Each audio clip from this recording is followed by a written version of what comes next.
After playing Anodyne and Even the Ocean and then covering them on this channel, my expectations were set super high for Anodyne 2. Little did I know those high expectations would be blown out of the water. Anodyne 2 has easily reached my top 5 games of all time and shown just how far Analgesic Productions has come as a studio. If you haven't played their 2 previous games, don't worry, you can still jump straight into Anodyne 2 and have a great time. Although I would strongly recommend at least playing Anodyne 1 because there's a lot of great references and thematic connections to it in Anodyne 2.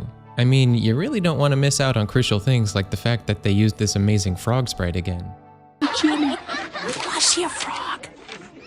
Oh, that looks great, Carl. Thanks.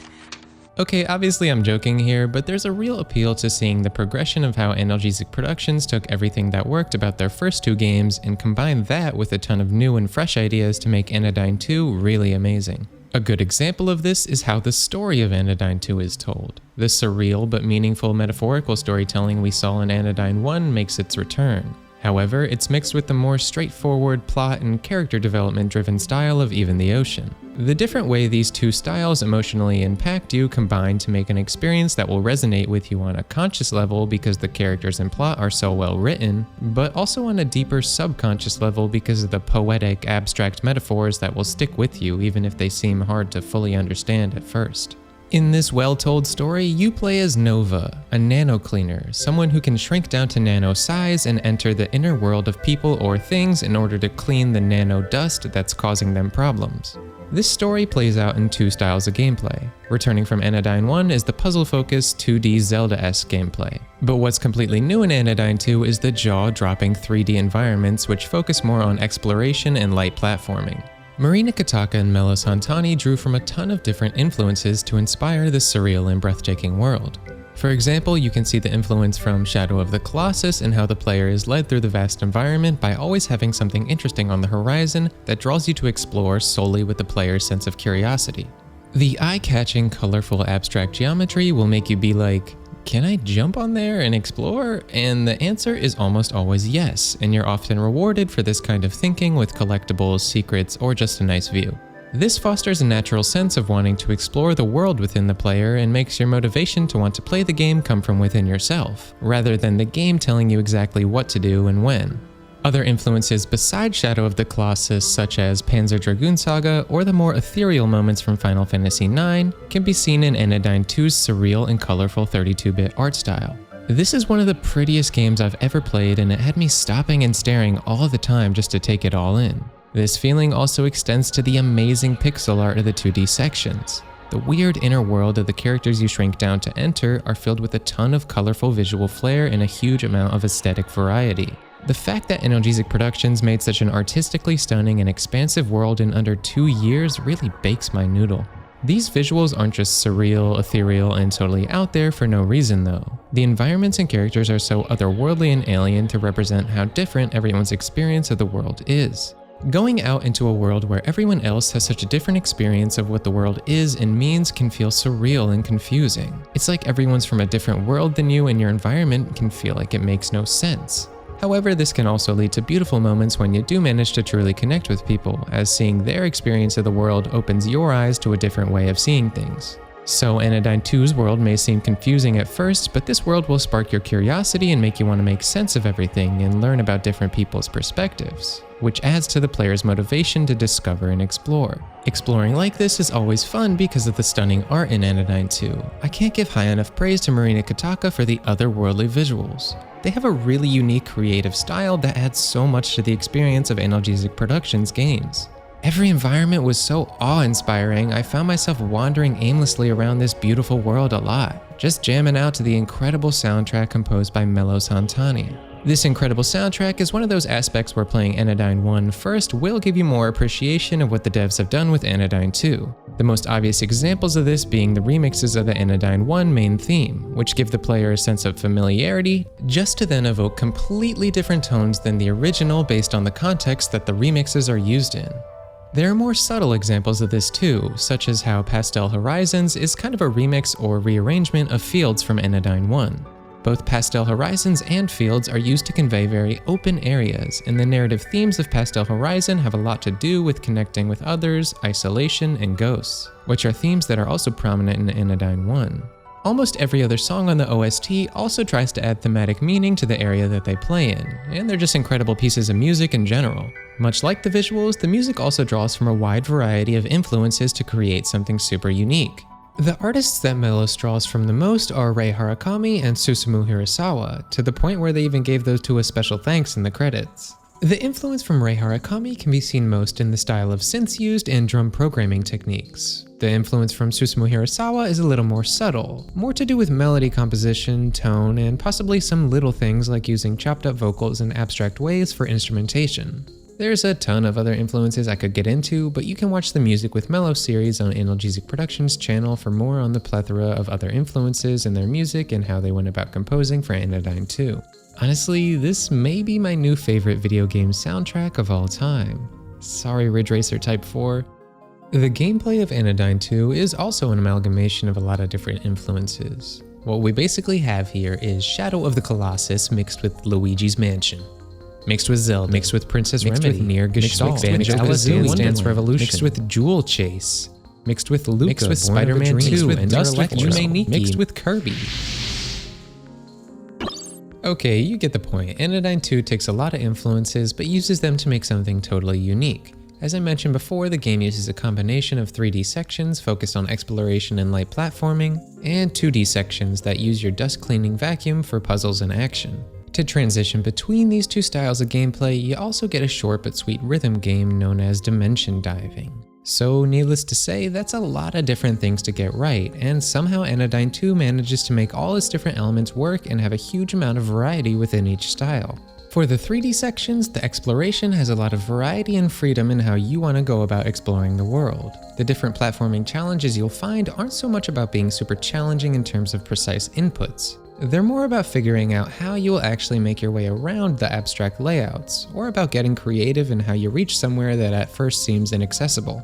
The platforming may seem a little basic or easy, but it's not trying to be Mario. It's trying more to be like Shadow of the Colossus, where the overworld platforming is just there to add a sense of exploration and adventure. Also, you can't hate this platforming because you can jump on top of almost anybody's head and that instantly makes any game good. The 3D parts are just half the gameplay though. The 2D sections are where the focus is more about actually challenging gameplay. You have combat where you suck up stuff to shoot at enemies and dodge anything they shoot at you. Although the combat is pretty simple. Any kind of projectile dodging is never really overwhelming, it's always more of a bullet heck than a bullet hell. The real aim of these 2D sections is more focused on the puzzles you'll be solving with your vacuum. These puzzles are super creative and have a lot of variety, despite the fact that you never get any vacuum upgrades or new items. So the variety ends up coming from the fact that each level has unique mechanics to interact with to keep things fresh. Each mechanic never overstays its welcome, and with so much aesthetic variety to go along with that, you'll never feel like you're doing the same thing in any given moment. The pacing for these levels is great too. Each level is a really satisfying length, not too long, not too short. And just when you might want to move on from the 2D gameplay, you'll find yourself getting back to the very different feeling 3D exploration focused gameplay. Although these two gameplay styles are different, the main objective for both of them is the same. Your goal is to collect enough cards to open up new areas of the world, much like in Anodyne 1. To collect enough cards to beat the game, you'll be exploring the world for quite a while and coming back to sections multiple times, so it's a nice touch that there are usually a couple of ways to get to any given area. There are even some shortcuts you can open, which is always satisfying in a Metroidvania-esque way. This makes any traveling you have to do more interesting, as you won't always be taking the same route, so you don't get burnt out on driving around. You also won't get burnt out because you'll want to keep playing just to see where the incredible story will be taking you. Okay, so I tried to keep the video as spoiler-free as possible up until now because this is definitely a game you should play for yourself. I'll also be including a lot of spoilers for Anodyne 1 too, so if you haven't played that either yet and want to skip this section, go to the timecode on screen now. Anodyne 2 is a game that's so densely packed with meaning and metaphors that I could easily make an entire video on just one of the many amazing characters. So I'm sure I might gloss over a lot of some people's favorite moments and characters during my analysis. Also, I might interpret the themes and metaphors in a completely different way than you. If that's the case, please let me know in the comments, as I'd love to hear about your interpretations of the game and your favorite moments and characters.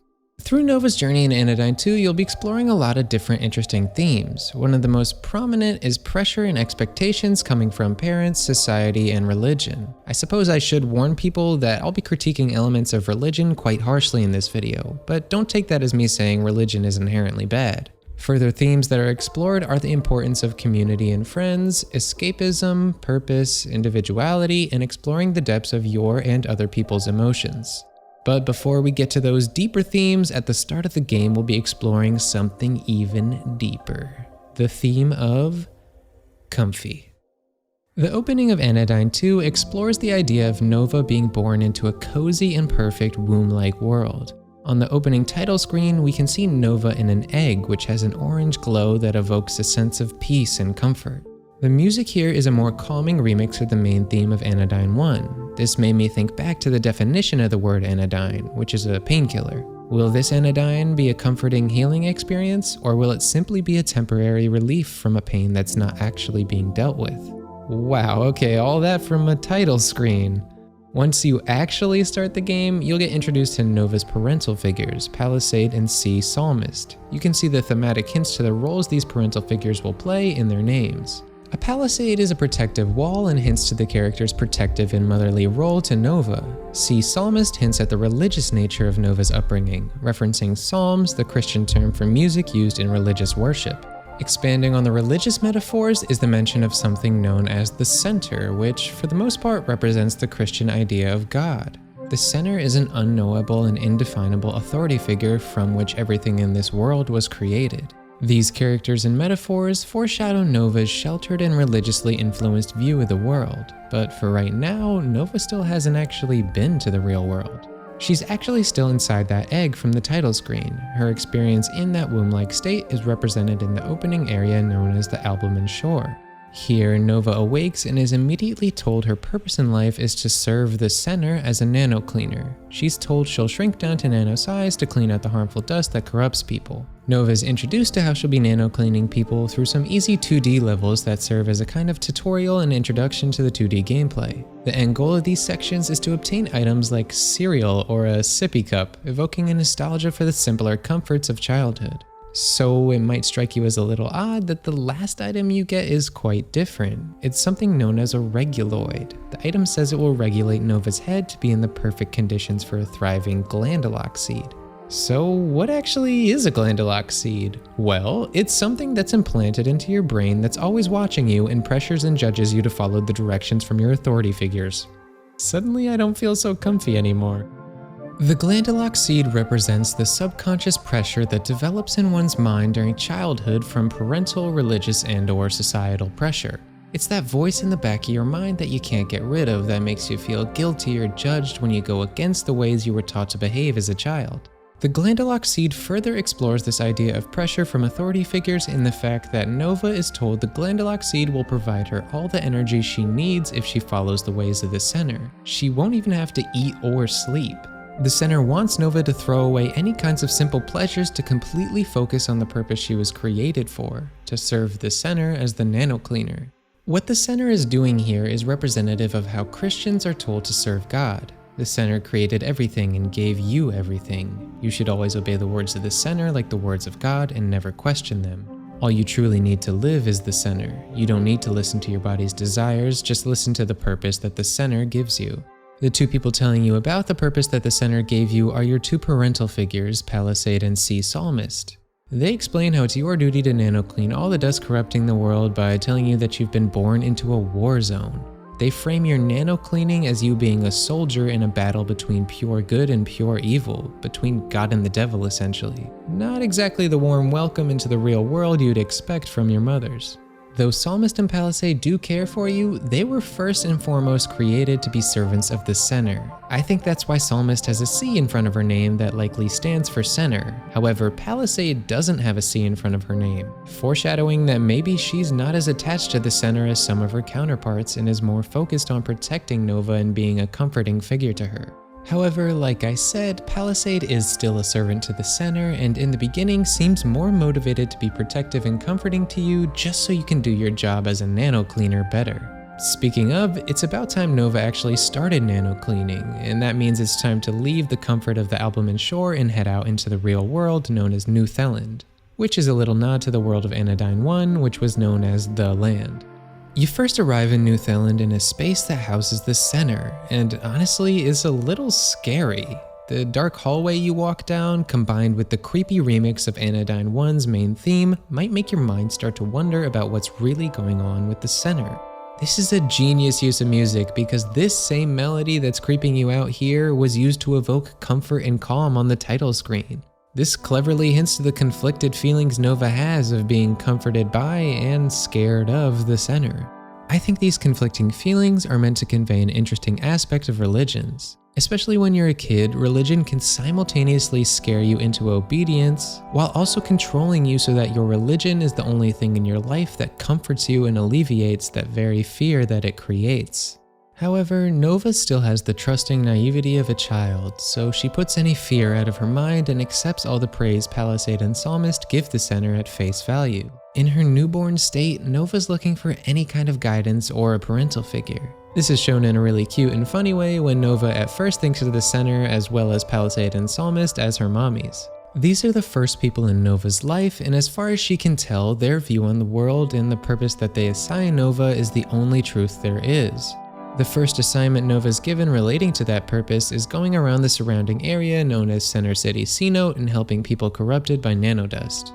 When you enter Cenote, the mood shifts a lot from the slightly creepy tone in the center to a pretty comforting and hopeful one. So you might even put any doubts or questions you had as the player out of your mind because exploring Cenote feels like a pretty lighthearted adventure and you meet a lot of funny NPCs. Like this one here, let's see what they have to say. MoleTuber, okay. I make videos about video games, but it's hard. It's not just fame and rainbows. No one was watching my videos unless I made stuff about the latest Big World installment. I just want to cover Small World, not Big World. I wish things were different. I have never related more to a mole in my life. Other than the goofy NPCs in Cenote, you'll also meet people who have pretty straightforward problems that you'll solve with your nano cleaning. For instance, you have Bran Maligdin, who is just really angry, or Augustine Papellum, who seems to indulge their desires too much. Nova cleans the nanodust from these people without much of a second thought because it seems like their problems are truly gone after you're done. Bran is no longer angry, and Gustine seems to not want to give in to their desires anymore. In these opening sections, it seems like being a nano cleaner is definitely a good thing, and the only drawback is that the cleaning process seems to really exhaust Nova.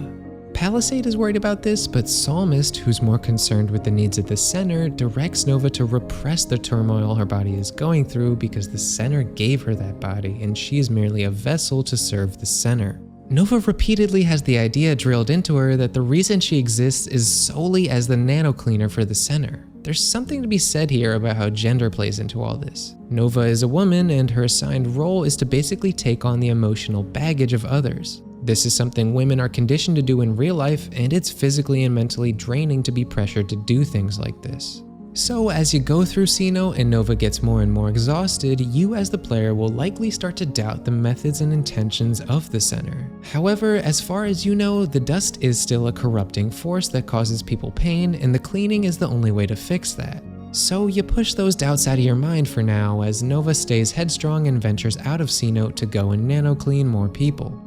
The area that opens up after leaving Cenote is known as the Blue Vale, and there are plenty more people here having issues with nanodust. However, their issues are not as clear-cut as they were in Cenote. A good example of this is the Tree Master's Fan Cave. Here we see a group of people who have devoted themselves to glorifying one mysterious person's work in creating trees. Everyone here seems to measure their self-worth in a hierarchy based on how good they are at creating trees relative to the elusive Tree Master.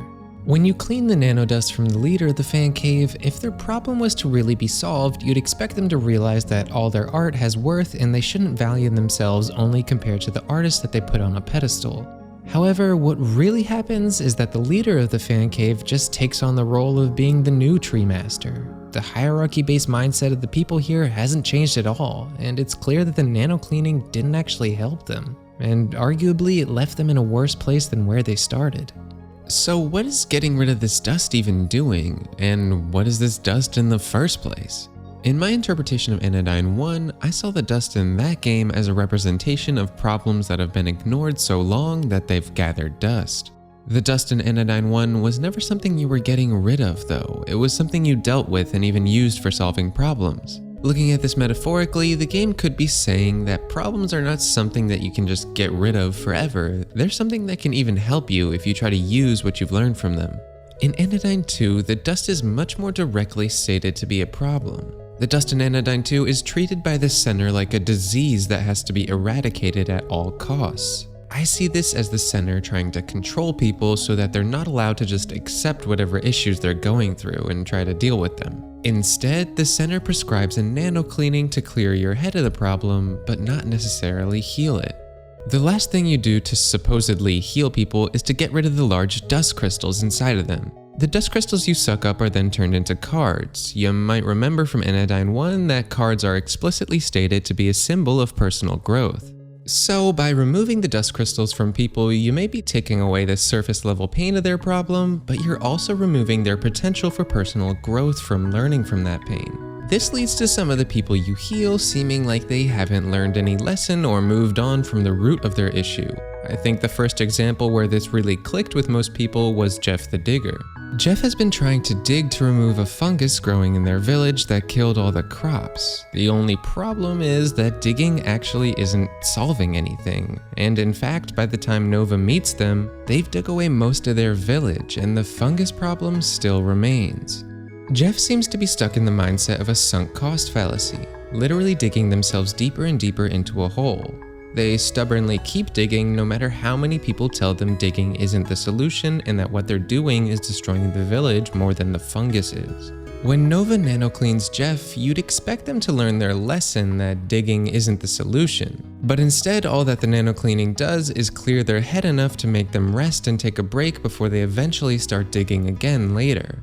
This is a far cry from the problems you faced in Cenote, where your nano-cleaning seemed to actually fix the problems people were going through. It's starting to become clear that nano-cleaning doesn't make a problem go away, but instead just dulls the pain of what the person's going through. It's an anodyne.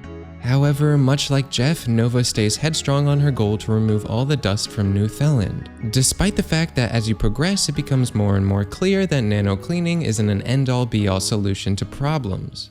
As you start to realize the follies of nano-cleaning, Nova is slowly getting more and more exhausted from each time they do it. Unfortunately, now that Nova is out in the world on her own, Palisade isn't there to comfort her anymore. However, Palisade is trying to do something for you even if she can't be there for you as directly as before. Palisade has started building something mysterious in the outer sands beyond the dust storms that you can't get past yet. The way Palisade talks about this thing she's making makes it seem like it's a place where Nova can be safe to nurture the parts of herself that the center has been asking her to ignore. When you've collected enough cards and dust to get to the outer sands area where Palisade has been preparing this place for you, something unexpected happens. Palisade appears before you and she looks in just as poor condition as you do after all the nano cleaning you've been doing. She shows you a vision of what she's been making for you out in the desert, but before she can tell you much more, Palisade suddenly dies in a disturbing fashion. Future events make it clear this was the Center's doing. The Center no longer wants you to feel comforted or protected because they think it will just distract you from your mission. Palisade had gone against their wishes and created a space for you to learn, grow, and be your own person. The Center only wants to use you as a tool, so Palisade doing something like this makes the Center realize you won't be as easy to manipulate with Palisade in the picture, so they kill her. After the trauma of seeing Palisade die, Nova is on the verge of fainting with every single step since she's been overworking herself for the Center and no longer has the one person who would comfort her in a time like this. Even though the Center killed them, Palisade was still able to show you the vision of where to go next. You struggle to get there, but eventually you make it to the fruit-shaped nano-world Palisade created for you. Unfortunately, it's eaten by a dog right away, so you end up having to chase the dog around to dimension dive into them and find the fruit that's now inside them. When you shrink down into the world inside the dog known as Dustbound Village, it's initially really scary because the people there greet you with animosity since they know you're from the Center. This is really strange to Nova because before this, everyone she met bought into the Center being good and were begging her to remove the dust from them. The stress has gotten to be too much and Nova passes out from exhaustion in the midst of this threatening scene. She's awoken to the sight of a very friendly seeming person named Drem Kanako. Drem is clearly super nice, so was Nova seeing these people as threatening simply because they were so different from anyone she's met before? Drem Kanako continues to prove Nova's bad first impression wrong as he offers her food, but that's when you realize, wait, Nova has actually never eaten or slept before, and actually she's never spoken either. The center had never given her any space to express herself through words and had convinced her that the only thing she needed for energy was to be a servant to the center. However, Nova really likes the food, and combined with the sleep she just got, it makes her exhaustion dissipate much more than anything the center ever did for her. The center has been teaching Nova to ignore her body and think of it as a burden. They want to make Nova entirely dependent on her religious devotion to get any kind of relief in order to keep her obedient.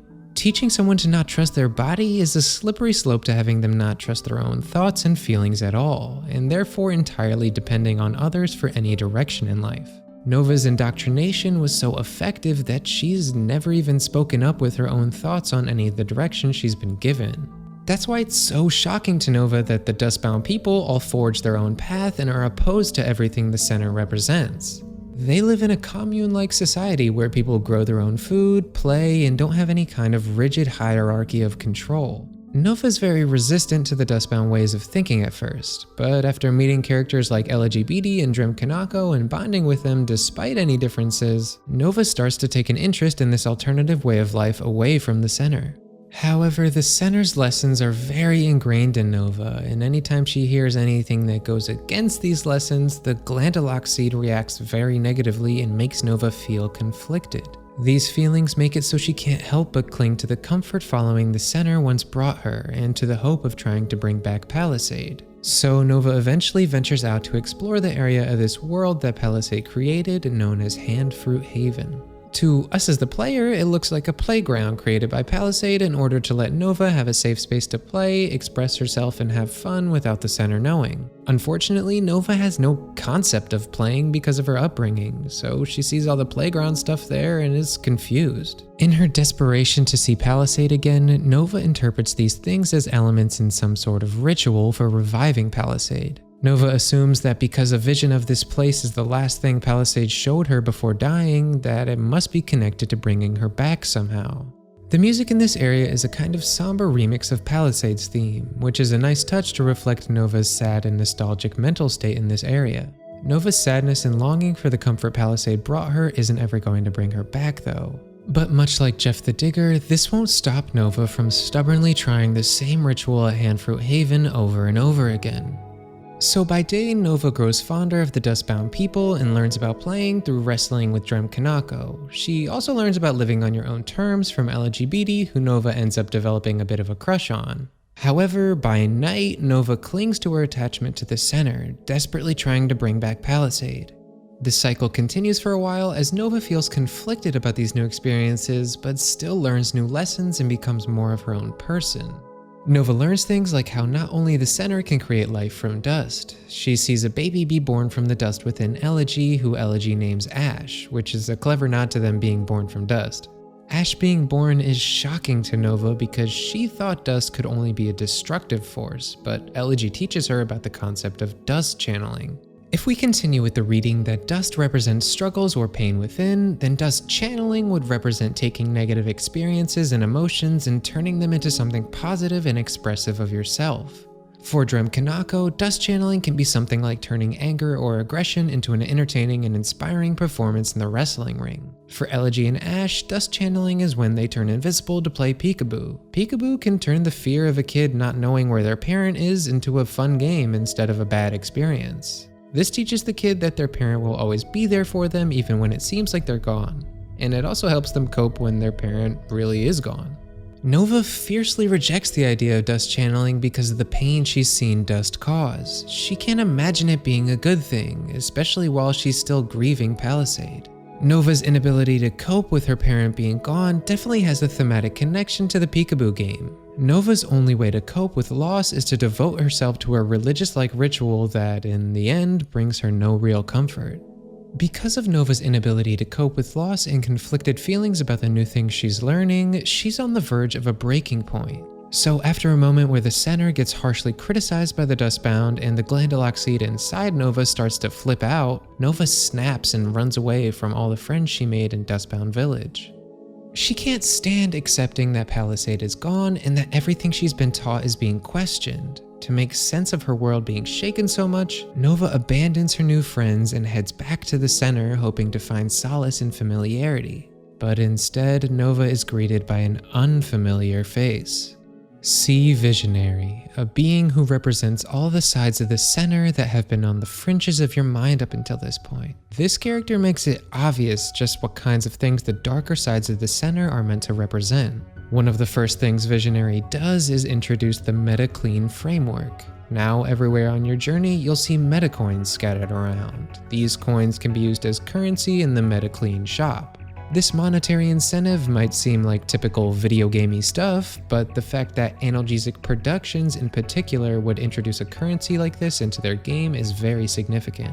With their last game, Even the Ocean, they took great care to avoid any kind of gameplay element that would reflect any part of a capitalist system, such as having no leveling up, no environmental destruction, or including any kind of currency. So when you see Visionary bring a currency into Anodyne 2, it's meant to show that they, as a character, represent the capitalist elements of the center's ideology.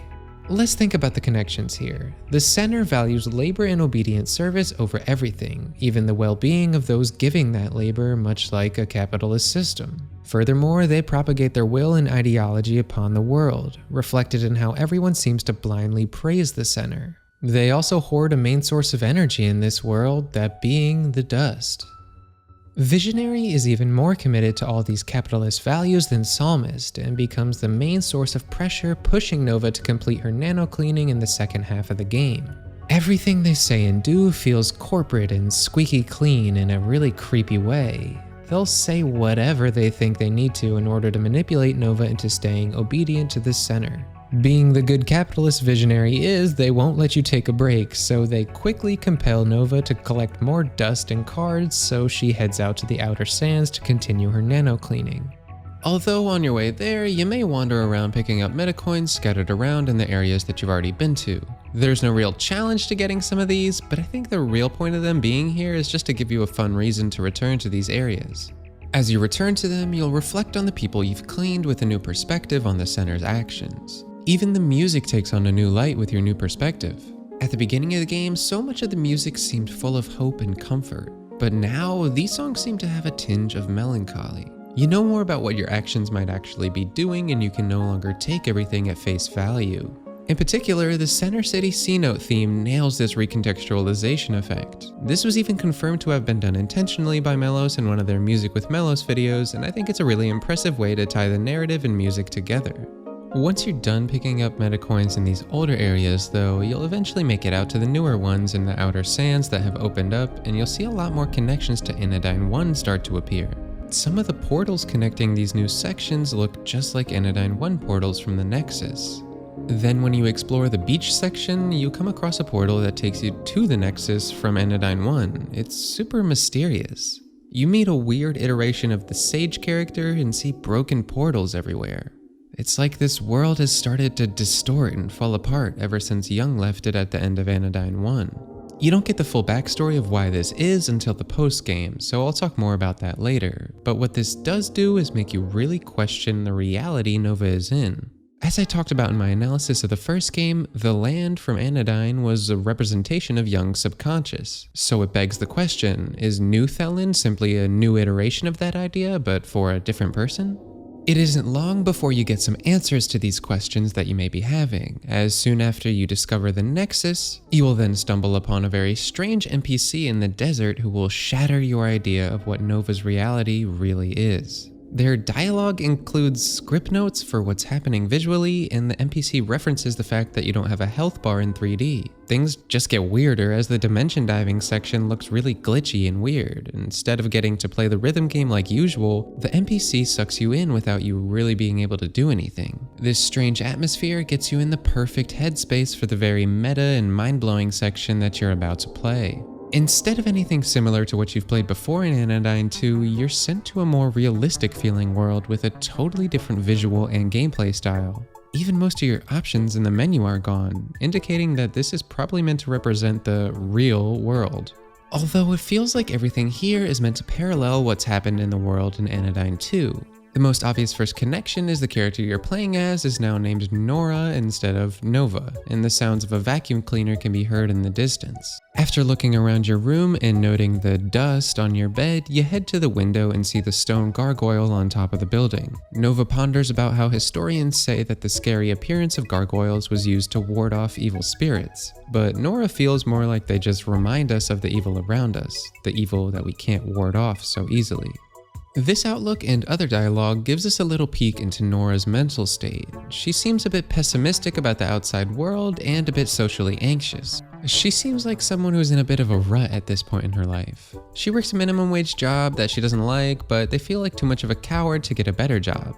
They try to act like they're okay, but really they seem like they're depressed and don't have the emotional tools to be very in tune with their feelings. This parallels how after meeting the Dustbound, Nova had her doubts about her job at the center but didn't have the right mental state to leave her job yet, and she lacked the emotional tools to truly understand why she was feeling so conflicted. After Nora gets back from a day at her job, she starts to think about her friend she's somewhat disconnected from at the moment named Ebes. This name is likely a nod to LGBT, whose initials are EB. Speaking of wordplay with that name, LGBT, this game is so damn good. This naming wordplay lets us know that Nora's relationship with Ebes parallels how Nova has also recently been feeling disconnected from Elegy. Later in the night, Nora falls asleep as we see yet another parallel to Nova. In her dream, Nora thinks about her complicated relationship with her mother. Her mother often guilt trips her and says things Nora is doing are to hurt her when really Nora is just being herself and these things have nothing to do with her mother.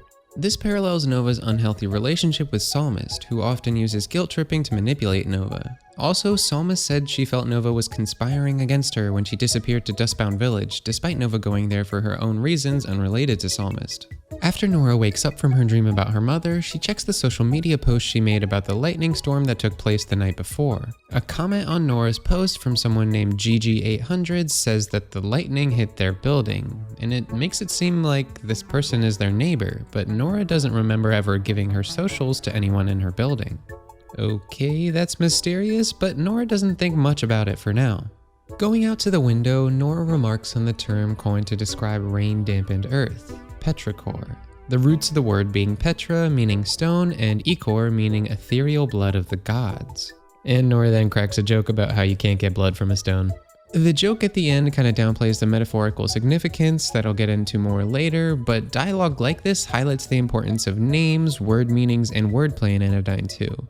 It's in these kinds of moments you can see some of the writing influences taken from surreal children's literature like Alice in Wonderland or The Phantom Tollbooth. That connection isn't just in wordplay though, those stories are also about someone journeying into a surreal escapist fantasy where they meet strange characters who reflect parts of their inner self. Also, Alice changes in size all the time like Nova does. Also, the Red Queen is an authority figure who makes you feel guilty with no justification. Also, this NPC wears a hat, Mad Hatter. No, that makes no sense. Okay, I'm done.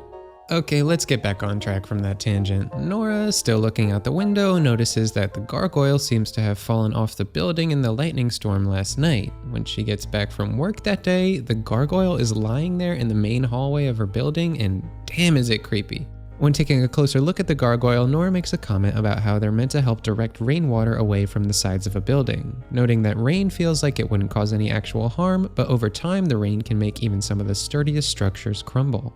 I see all this as representative of Nora's life. She has a lot of little things that bother her, but she tells herself they don't actually hurt, or that she's never actually felt truly bad about her life. However, like raindrops, these seemingly small things have been building up over time for Nora, and have started to break down her mental walls that protect her. Looking at everything metaphorically, the gargoyle that was meant to protect her from this rainwater has now fallen. Things have gotten to be too much to ignore, and Nora will now have to face the issues within herself soon. It might be sooner than she thinks. Nora gets back to her room and sees a strange email on her computer. Dear Nora Eggers, are you unhappy? Have you ever felt that you were meant for greater things? Now is your chance to truly help others. Learn, grow, become larger than life. That's right, you have been specially selected for our Anno 2 internship program based in sunny Newfoundland. Okay, yeah, some walls are definitely crumbling from this rainwater. The walls of frickin' reality, dang, this moment got me. This whole section was already mind-blowing, but after this point, things are only gonna get deeper and deeper down the rabbit hole.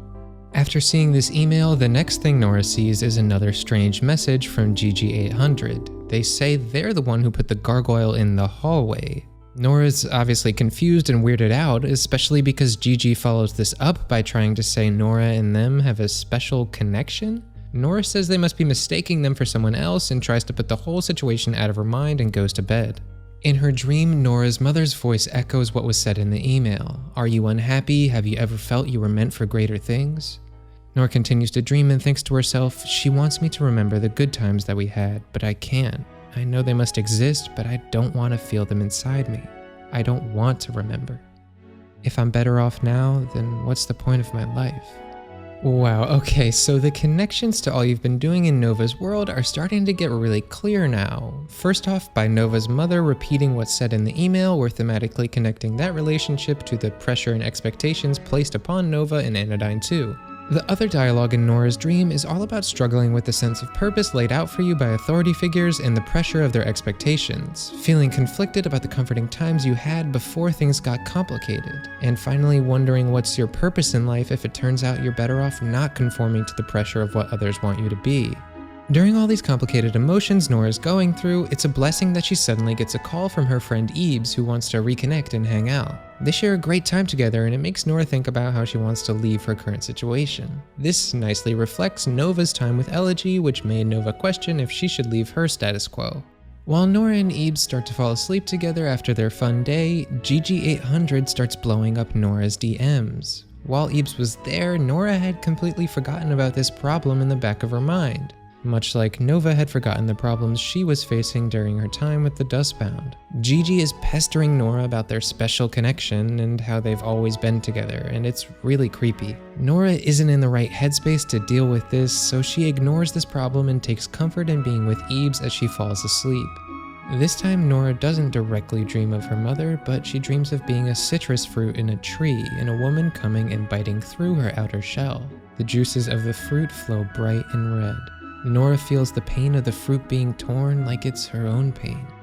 I see this imagery as a parallel to Nova's time in Handfruit Haven. It was her last connection to the warmth of her mother, who she couldn't accept as being gone. But in the end, Elegy came along and got below the surface of that facade.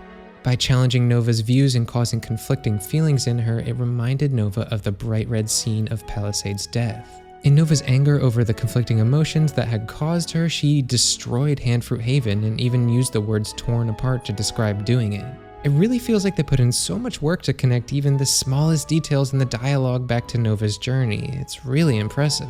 Okay, little disclaimer here. If you don't like horror elements or you're sensitive to disturbing imagery, skip to the timecode below because this part of the game gets pretty creepy. After this dream about the fruit, Nora awakes and Ebes is gone. Nora hears the sound of vacuuming and other mysterious noises, so she goes outside to check to see what's happening. After searching around what seems like an endless labyrinth of hallways, Nora comes face to face with the gargoyle, but now it's somehow alive and it looks ready to kill Nora. A red fleshy layer lies beneath its stone exterior, leading me to think back on petrichor, stone and the ethereal blood of the gods. Wow, that set up the imagery of this moment so well. Also, petrichor means rain-dampened earth, so that made me think back to the metaphor I discussed before about gargoyles and rain. We can look at the whole gargoyle and rain thing as representative of all the negative emotion that's been building up within Nora that she's been trying to ignore. The rain has finally gotten to be too much, and what was supposed to protect her from it has now turned into something terrifying itself. Speaking of negative things Nova has been trying to ignore, she's been ignoring that creepy Gigi person this whole time. Wait, Gigi? Gargoyle? Oh, this game is too good. Okay, so this gargoyle is Nora's repressed pain come to physical form, and that's why its voice, Gigi, was saying things like, I've been with you all along, and aren't you worried about me, and things like that. It was meant to represent the voice in the back of your head that pokes through the cracks of whatever facade you try to protect yourself with when you don't want to face negative emotions. Nora had talked about how the gargoyle represented a desire to be protected from evil, but to her it also represented evil itself. I think this has a thematic connection to the center and Nova's motherly figures. They protected her from the dangers of the outside world with their closed-minded ideologies, but now with a new perspective, they seem more like they are an evil force themselves. All these little hints, clues, and metaphors have built up to this moment, culminating in a terrifying chase where you try to escape the labyrinthian hallways as you run from the gargoyle. You run and run, but you can't find an exit. What you do find is a computer with a familiar message on it. It's the invitation to Anodyne 2. Are you unhappy? Have you ever felt that you were meant for greater things? Now is your chance to truly help others. Learn, grow, become larger than life. The only way to escape the gargoyle chase is to accept this invite and be sent back to New Theland. I feel like this moment confirms that Anodyne 2, just like Anodyne 1, is an escapist fantasy that the main character is using to explore the deeper parts of themselves. This ending was the perfect way to end this totally reality-bending section that really boiled my egg. I really can't praise Marina Kittaka's writing here enough. The incredible use of metaphor and imagery in Anodyne 2 astounded me time and time again. Anything metaphorically significant that's introduced is almost always brought back to be recontextualized and explored deeper later. Even things from Anodyne 1 are used in this way. It's a really well thought out and amazingly written game. A good example of this is the thematic use of the ocean in the Anodyne series. In Anodyne 1, Young walking off into the ocean at the end represented them moving on from needing the land to escape from reality, presumably walking towards a future with possibilities as vast as the ocean itself.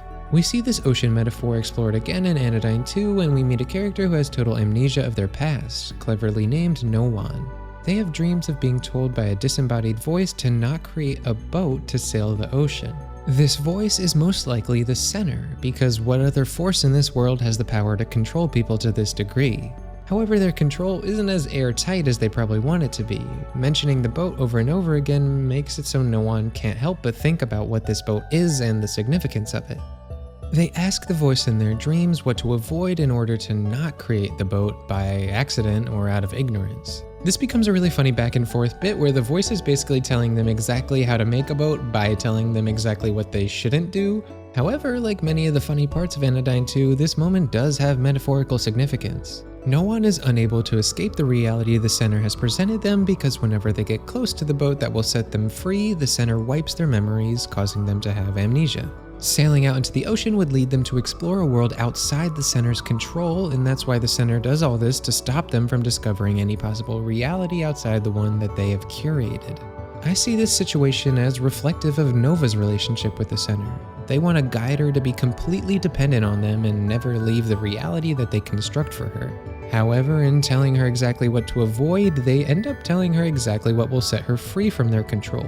Although without future knowledge and context, this information will have its intended effect to scare Nova into obedience, for now at least. Speaking of the center, we actually haven't returned there for a while ever since we got a bunch of cards in the Outer Sands. When you do return to the center, Visionary congratulates you on all the cards and dust you've collected for them. Then Visionary and Psalmist tell you about what they plan to do with all those dust and cards, bringing about the Anodyne. They talk about how we're all beautiful works of art created by the center, yet we're made of dust and inherently will decay and fall into the trappings of things like lust, gluttony, and anger. The only solution to put an end to this cycle of succumbing to dust is to bring about the Anodyne through collecting enough dust and cards to fuel the center's power. The Anodyne will supposedly bring about a perfect union of the center and all of New Theland. However, it seems really creepy, similar to something like the Human Instrumentality project from Neon Genesis Evangelion.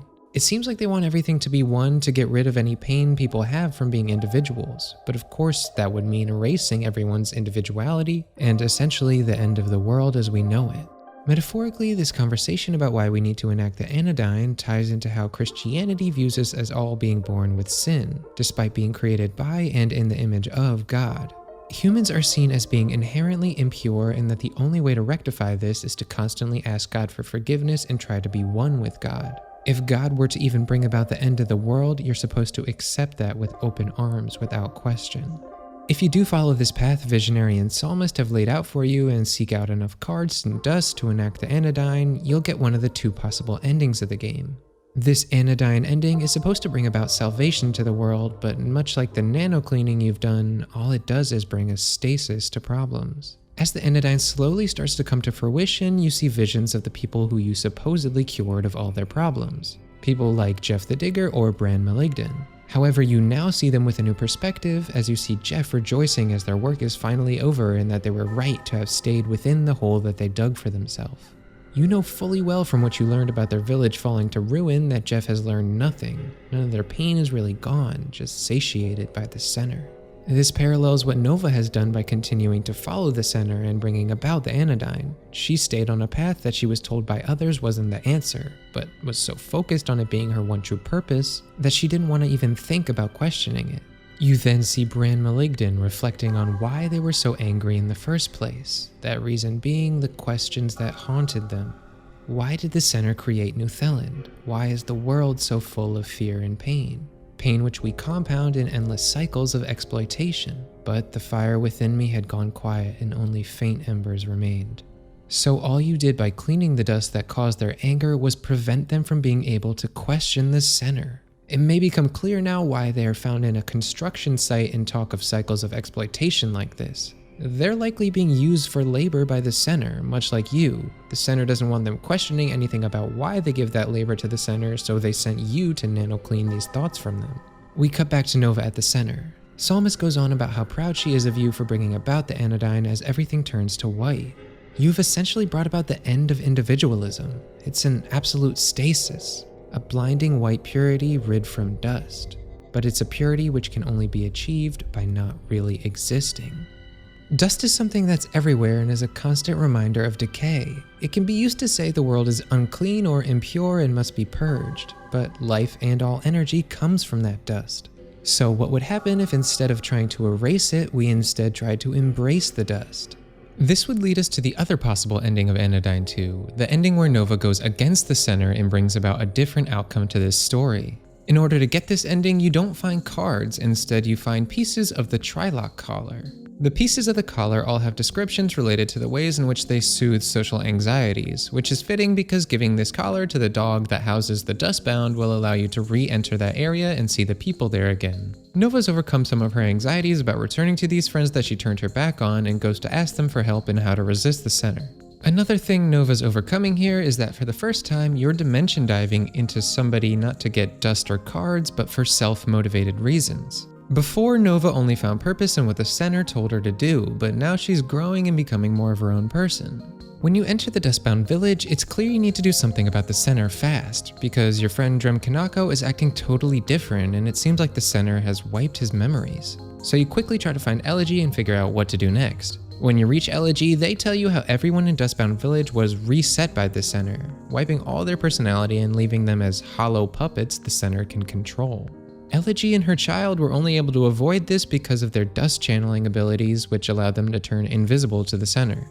I think dust channeling allowing you to become invisible to the center could represent how the center would rather act like people who go against their teachings and freely express themselves don't exist at all rather than actually deal with their presence. Like how some extremely religiously devout people in the real world cut ties with people who don't align with their ideologies and would rather act like they don't exist at all than accept them for who they are. Elegy is someone who doesn't just want to be ignored though. She wants her way of life that embraces the dust to be accepted. Nova suggests that maybe they could talk to the center to work things out, but Elegy gives her a reality check that nothing the center has done would indicate that they would back down from just talking. This was an interesting moment because it reflects people in power in the real world. Those with authority will almost never change their harmful ways just through being told to. Don't get me wrong, speaking out is an important form of resistance, but more direct action can sometimes be the only way to enact change.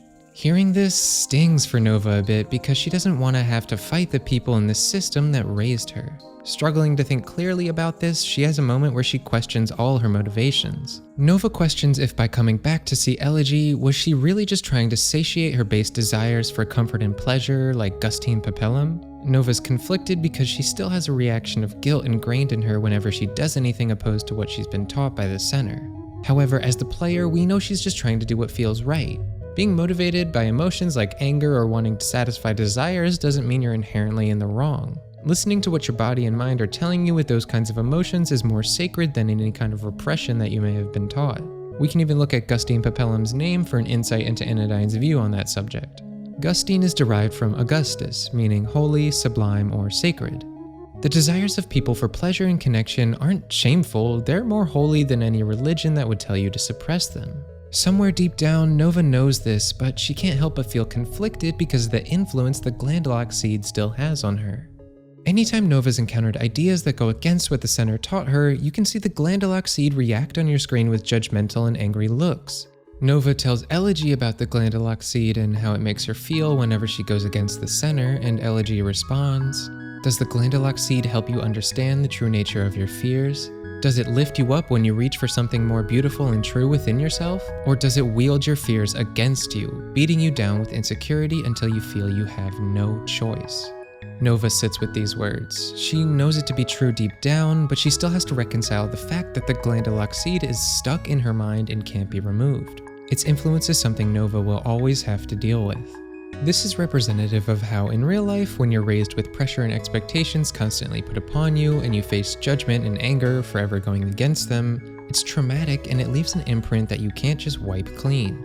You have to come to accept that it will always be a part of you, a voice that will be in the back of your mind questioning things that you know to be right. After Nova's learned a little bit more about herself from talking to Elegy about this, Nova starts to feel that there actually may be a chance she can resist the center despite the influence of the Glandalox seed. Nova forms a plan to do so, and the first step is to ask Elegy to teach her how to dust channel in order to become invisible to the center. Then Nova heads off to blow the lid off the dust container that the center has had you filling. This will let all the dust that you've cleaned up start to be returned to the world. When you do this, right away, Visionary and Psalmist come up to question you. Nova's had enough of their manipulation and lashes out at them and confronts them about how they don't care about her and only wanted to use her this whole time. Visionary tries to deny this, but in a way, they just confirm it. Visionary talks about how prized Nova is to the center and about the Metaclean framework. This unemotional appeal praises Nova's worth only in how she relates to serving the center, and makes it come across like the Metaclean framework was just a monetary incentive to keep Nova working. Psalmist interrupts and admits that this kind of speech isn't what Nova needs. What she needed the whole time was love and care. However, Psalmist twists this point by saying this emptiness Nova feels from lacking that love and care will only be solved by bringing about the Anodyne. Psalmist's views are so entrenched in the ideology of the center that she can twist anything that should be well-meaning back around to serve the center's needs. Psalmist even tries to twist the Glandalox seed, which Nova now knows is a manipulative force, into being something they did for Nova's own good. They say they were simply protecting Nova from the evils inherent to this impure world. This insidious logic shirks any responsibility for the negative experiences Nova has been put through. This is a kind of tactic that twists something manipulative to be framed as love and care. Nova stays strong though, and rejects all of this, especially the Glandalox seed. Nova proclaims that she wants to feel for herself and find her own path. Visionary tries one final guilt trip to stop Nova by reminding her of the purpose and expectation she's been assigned, but it's not enough to stop her. Nova jumps into the dust container and falls through to the bottom, causing the dust to spew out everywhere. Nova starts dust channeling to turn invisible to Psalmist and Visionary in order to convince them she's dead. This ties back to what I was saying about dust channeling earlier. Now that Nova has shown she's opposed to the center and has ways of expressing who she really is, it becomes as if the center doesn't want to even acknowledge that she even exists. With dust spewing everywhere and no nano cleaner anymore, Nova assumed that the center would be at a loss. However, with no mourning of Nova's supposed death, Visionary immediately plans to create a new nano cleaner, but this time raised without a new palisade. They're going to double down on control instead of care. And soon enough, the new nano cleaner named Zira is born. Nova, who's still invisible, can see Visionary and Psalmist telling Zira of her purpose. With your new perspective, the framing of this purpose as being born into a war zone is now seen for the insidious manipulation it really is. I think this moment reflects how Christianity frames the conflict between right and wrong as an eternal war between the devil and God. Raising the stakes this high causes extreme anxiety in anyone who has thoughts of resisting this indoctrination. In this ideological war, it would mean they would be siding against God and all that is holy. This is used to justify any punishment for going against the status quo, and it's why Visionary is able to rationalize all the horrible things they've done to Nova with such cold certainty. Psalmist isn't quite as cold as Visionary and has had her moments of doubt, but she's always sided with the comfort of being obedient in the end. So she continues to prepare Zira to take your place, but this is when Nova suddenly reappears and dimension dives into Zira. Once you're inside of Zira, you try to undo all the seeds of ideological indoctrination and dependence on the center. Nova takes away the comforts within Zira that she was once given that fooled her into thinking that the center actually cared for her. Then to close it all off, Nova has a final showdown with Zira's Glandalox seed and destroys it in a really well done final boss battle. Nova hopes that without these things from the center influencing Zira, maybe she can live a life of freedom that Nova never had the chance to. However, upon re-emerging from the dimension dive, it appears as if removing the Glandalox seed is killing Zira. And a moment later, Zira disappears and the only thing left of her is her red skirt. Visionary and Psalmist berate you for even thinking a newborn nano cleaner could survive without the Glandalox seed connecting them to the center's energy. Visionary won't forgive your betrayal and gets ready to punish you, but Nova is able to fight back by growing a spark formed from all her connections made throughout the game. The bonds Nova formed with the people who showed her love and kindness help give Nova the strength to resist what has held her back for so long. It's fitting that this is the one thing that can hurt the center. Love and care from your community of people that accept you. This unconditional love and support is the thing Nova's been longing for the whole game, and previously that longing had been used time and time again by the center to manipulate her. Now that Nova knows what true acceptance and love from others feels like, she can no longer be fooled by the twisted take on this that the center used to control her. Feeling this real love has given Nova the strength to strike back at the center. However, the spark that forms from your connections to others doesn't fully defeat Visionary. And in order to strike back at you, Visionary commands Psalmist to let Visionary eat them so they can gain the strength to overpower you. Okay, once again we have some pretty disturbing imagery here, so skip ahead to the timecode on screen if you don't want to see this scary part. Yeah, I think something's telling me that Visionary might be a villain. As their horrifying form overtakes Psalmist, she at first accepts this as what the center needs from her.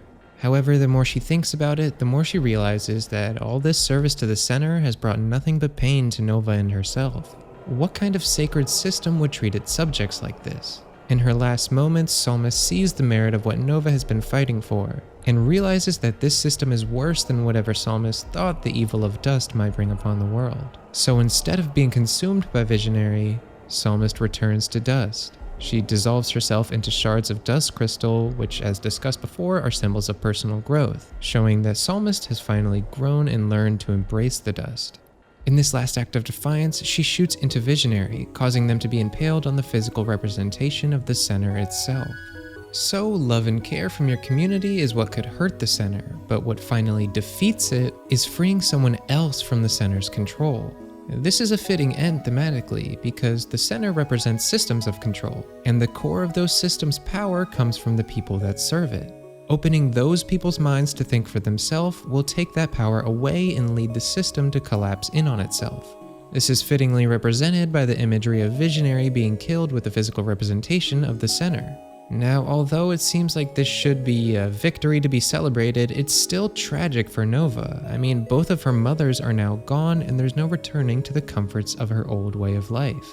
However, Nova suddenly notices that wrapped within Zira's clothes is a baby. It's Zira. They didn't die without the Glandalox seed, they just weren't forced to grow into maturity and duty right away. They get to have a real childhood now. So after all your struggles, there's finally a light at the end of the tunnel, a spark of hope for the next generation. Nova's mothers made a lot of mistakes and left her permanently scarred, represented by the Glandalox seed, which will always be a part of her. However, now Nova gets to raise the next generation having learned from her mother's mistakes. Zira will get to grow up without a Glandalox seed or extreme pressure and expectations placed upon her. Zira can grow and learn all the important lessons Nova has learned without going through the same pain and trauma. This part is also just a very wholesome moment because Nova gets to be a mom now after struggling with her motherly relationships the whole game. It's just dang cute. To put a nice little bow on this ending, Nova meets up with Elegy and Ash and they go to the beach to talk to Nowan. Now that the center no longer has control over the people in New Theland, Nowan is finally able to create that boat they couldn't stop thinking of. So Nova, Zira, Elegy, and Ash sail off into the infinite possibilities that their future holds, represented by the infinite ocean. This ending beautifully mirrors the ending of Anodyne 1, where Young walks off into the ocean, symbolizing that they have learned what they needed to from the game and moved on. One thing people might wonder after this ending though is the loose end of what happened to Nora. In my view, I think this ending actually does wrap up Nora's story though.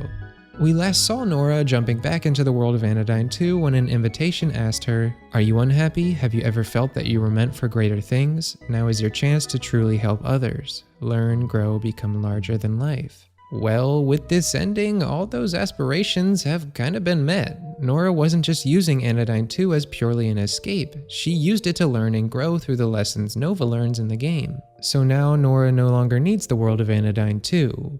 And then, like Young in the first game, she travels off into the infinite possibilities of her unknown future represented by the ocean. Considering that the creators have said in interviews that they feel games have the power to profoundly affect people in positive ways and not just be used for escapist thrills, I personally view this ending as a very optimistic one. That being said though, everything in Anodyne 2 is still ambiguous enough that everyone is going to have a different interpretation, but that's what's so great. My analysis is just my view on the events of the main story, so please let me know your thoughts in the comments. Although all I've covered so far is just the main story. In typical Analgesic Productions fashion, we have some great post-game content to explore after the two main story endings. The most meaningful post-game content narrative-wise is that a new portal in the Nexus has opened up and it allows you to explore the world of Anodyne 1. However, it looks like reality is breaking down after Young left. After all, this world was made from the dark parts of Young's subconscious. And because those things no longer weigh so heavily on Young, the world itself is crumbling. The sage, who represented the part of Young that clung to this world, has felt lost ever since Young left. They're essentially purposeless now without having their assigned role to play as Young's guide. This nicely ties in thematically to Nova's struggles with purpose, but unlike Nova, the sage isn't able to cope with losing their purpose. They find the swap weapon Young left behind and start trying to find a way out of the land in order to find Young. The sage and others manage to find exit portals out of the land, but we're met with a void of emptiness. The sage won't accept this as the end, and their lingering connection to Young keeps them pressing forward. They start using the swap tool to distort reality deeper and deeper, trying to escape until they find themselves on solid ground. They're unsure if they manifested this area themselves somehow with their willpower or if it was always there, but what is clear is that here they started to construct New Theland. If you take the time to read the logs from the sage that you can buy from the Metacoins shop, it confirms that they are the creator of New Theland, and the people that came with them are likely the NPCs you met along your journey. They've forgotten their past in the land and have taken on new forms.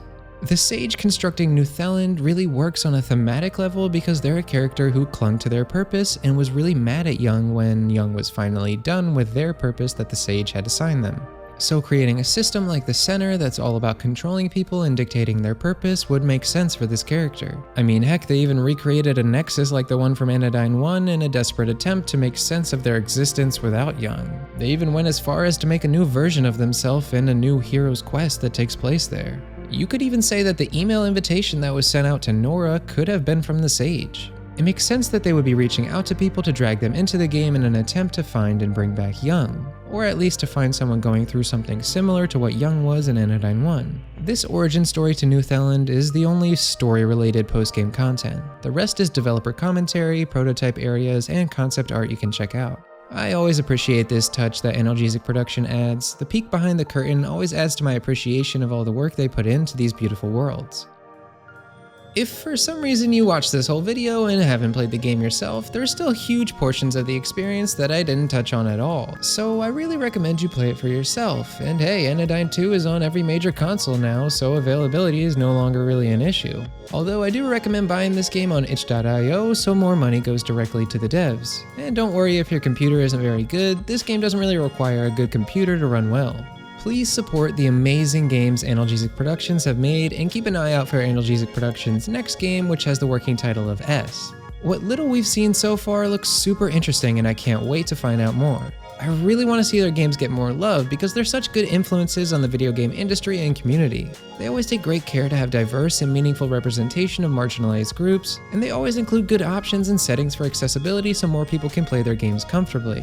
Furthermore, they do a ton of work to foster a positive community around their games. And this community has been super supportive of the videos I've been making on Analgesic Productions games, which means so much to me. Much like how Anodyne 2 draws from tons of sources for inspiration, I too had a lot of people help inspire and influence my analysis. So I wanted to give a massive thank you to all the people in the Analgesic Productions Discord, all the people who did interviews or wrote articles, and a very big shout out to the writer Lotus for their incredible essay on Anodyne 2 that definitely had a big influence on this video. I'll leave links to all my sources in the description along with a link to that Discord, and links to where you can buy the game. Please let me know your thoughts on Anodyne 2 in the comments because I love hearing about which characters, moments, and metaphors really stuck with certain people. Everyone has a different experience when playing a game this dense with metaphor and room for interpretation, so I love to hear everybody's different thoughts. Thanks so much for watching my video and all the nice support I've been getting lately. My next big video game analysis video will likely be on Shadow of the Colossus, so subscribe if you want to see that. Also, I'll likely do a shorter video or two in the meantime, so look out for that too, and leave any suggestions on any media you think would be interesting to cover for my channel. Thanks so much again, and I hope you have a great day.